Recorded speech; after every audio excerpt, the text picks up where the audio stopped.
और त्रयोदशी को लगा 24 घंटे का अखंड, बहुत जगहों पर लगा, आपके यहाँ भी लगा, और इससे लोगों को बहुत फायदा हुआ। हर तरह से लोग अच्छा महसूस कर रहे हैं, हर तरह से लोगों को फायदा मालूम पड़ रहा है। जिनका मन रुका, हृदय निर्मल था, भाव अच्छे थे, उन पर गुरु महाराज की अंतर से दया हुई, विशेष दया हुई। जो नहीं बैठते थे वो लोग भी बैठे, इधर उधर से कर्म आ गए थे, कुछ संचित कर्म थे। संचित कर्म किसको कहते हैं? जो पिछले जन्म के होते हैं, उसकी वजह से मन नहीं रुका, नहीं रुकता था, मन नहीं लगता था। लेकिन जब इसमें बैठे तो उन लोगों ने भी बताया कि मन पर लगाम लग गई। लगाम किसको कहते हैं? घोड़ा दौड़ता है बेलगाम, बेलगाम किसको कहते हैं? रस्सी जब नहीं रहती हाथ में, कोई उस पर बैठा नहीं रहता है घोड़े के ऊपर, तो घोड़ा अपने मन से तेजी से भागता है। लेकिन जब घोड़सवार बैठा रहता है और उसके मुंह में रस्सी लगी रहती है घोड़े के, और उस रस्सी को घोड़सवार पकड़े हुए रहता है, तब बेलगाम नहीं भगता है, कंट्रोल में चलता है, धीरे धीरे चलता है, धीरे धीरे भगता है। ऐसे ही कहा मन के ऊपर लगाम नहीं रहती थी, भग जाता था, जिधर इच्छा होती थी उधर चला जाता था।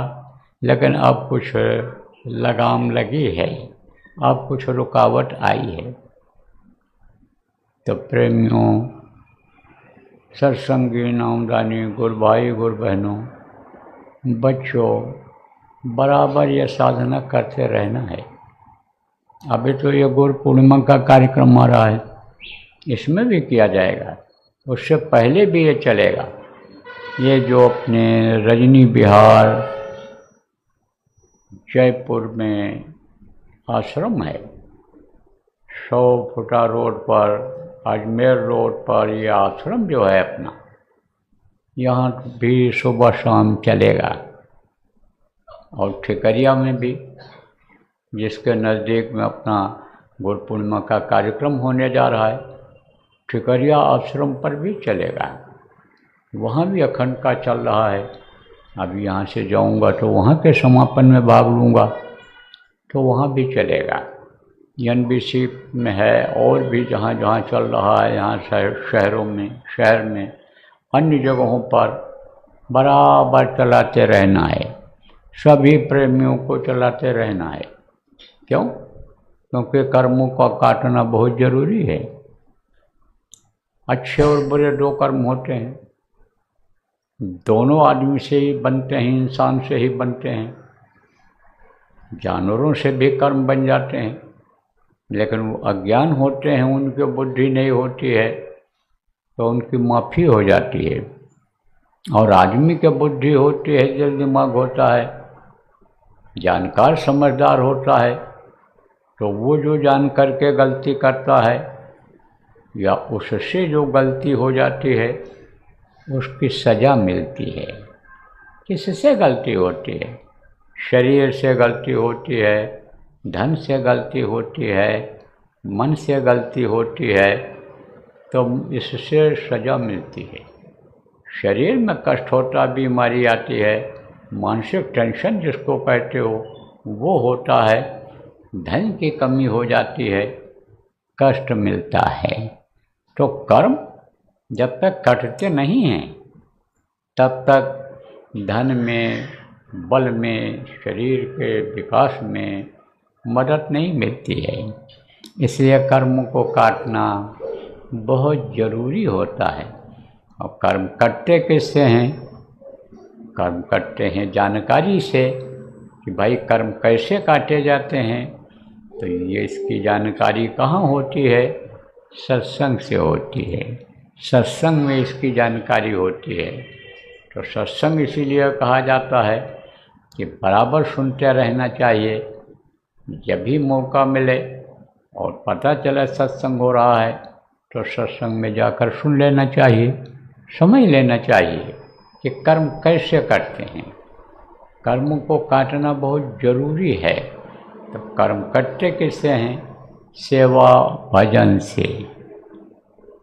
जिससे कर्म बने हैं उसकी सेवा जरूरी होती है। जैसे शरीर से बुरे कर्म बन जाते हैं तो उससे सेवा करके और काटा जाता है। धन कहीं गलत जगह पर लग गया तो आप ये समझो कि उसके द्वारा कटता है। धन अच्छी जगह पर अपने पास जो है मेहनत की कमाई का, उसको अच्छी जगह पर लगा दिया जाता है तो उससे भी कर्म करते हैं। जैसे मर करके, धोखा दे करके, रिश्वत ले करके पैसा आए, अब कर्म बन गया। अब वो कर्म कैसे कटेगा? अच्छी जगह पर लगा दो, किसी को रोटी खिला दो, पानी पिला दो, कहीं अच्छी जगह पर लगा दो जहाँ लोग बैठ कर के भजन करने लग जाएं, पूजा करने लग जाएं, जहाँ जाने के बाद लोगों का कष्ट दूर होने लग जाए। जैसे मंदिरों में लोग जाते हैं, क्यों जाते हैं? यहाँ तकलीफ हमारी देवता दूर करेंगे, विश्वास होता है। अब विश्वास होता है तो कुछ न कुछ फल सबको मिलता है।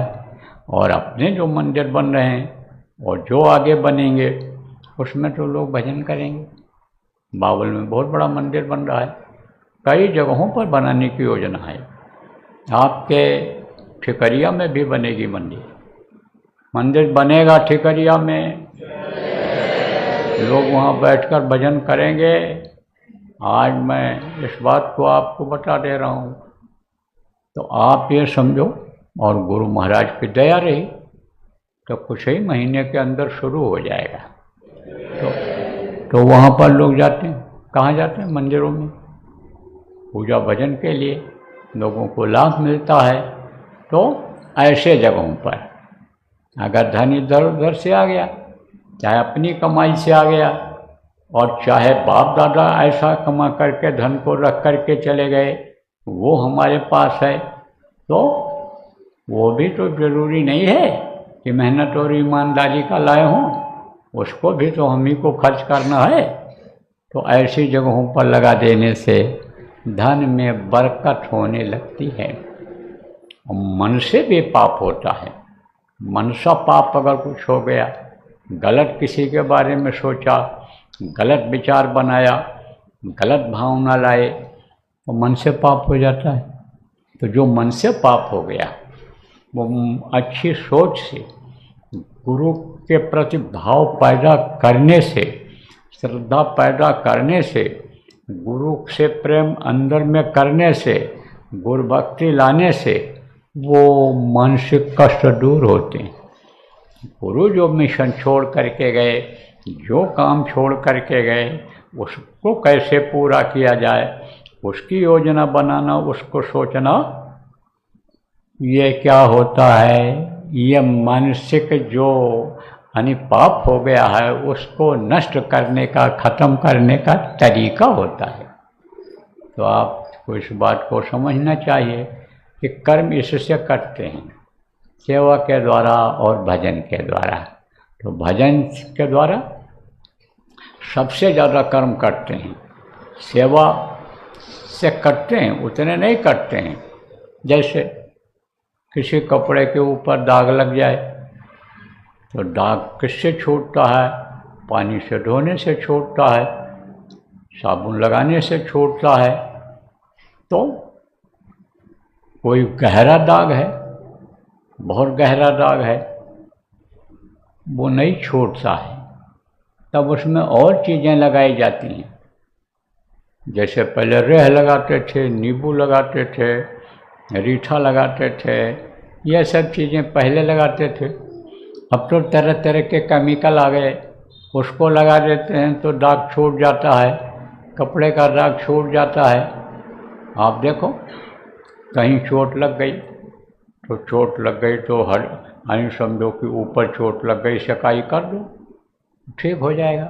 लेकिन हड्डी तक चोट अगर पहुंच गई है तब तो नींबू, हल्दी, नमक से सिकाई करनी ही पड़ेगी, तभी तो वो दर्द जाएगा। ऐसे ही कर्म जो होते हैं उनका ये चक्कर होता है। गहरा कर्म यानी ज़्यादा कर्म, ज़्यादा बुरे कर्म, तो वो भजन से ही जाते हैं, भजन से। इसलिए बराबर भजन ध्यान सुमिरन ये जो गुरु महाराज ने बताया, आपको प्रेमियों बताया गया, बराबर करते रहना है। अपनी बोली बानी बदलनी है, अपना खान पान बदलना है, अपने विचार बदलने हैं, सतयुगी बोलनी है, सतयुगी गुण लाने हैं, तब सतयुग देख पाएंगे। और नहीं तो कलयुग का बड़ा प्रेमियों, बच्चों और बच्चियों, जोर चल रहा है। कलयुग जो है छोड़ेगा नहीं किसी को।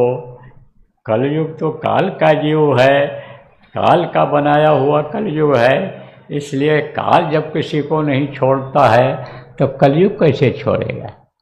कलयुग तो अपने में मिलाएगा, अपने जैसा वो बनाएगा।